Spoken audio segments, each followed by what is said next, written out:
Untuk mendukung tutorial komputer, kalian bisa mengklik subscribe. Halo, selamat datang di tutorial komputer. Tutorial kali ini mengenai membuka banyak video dalam satu aplikasi dengan menggunakan media player klasik. Di sini, jika saya memainkan video dan saya mainkan video yang lain, maka video yang dimainkan atau diputar tetaplah satu aplikasi. Jadi, bagaimana jika kalian ingin memutar banyak video dalam satu aplikasi? Caranya adalah pada bagian View, Option, di bagian Player, kalian pilih di bagian Open Option, kalian pilih Open a New Player for each media file played.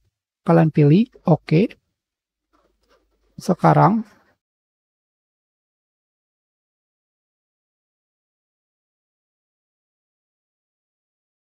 kalian bisa membuka 4 video dalam satu aplikasi.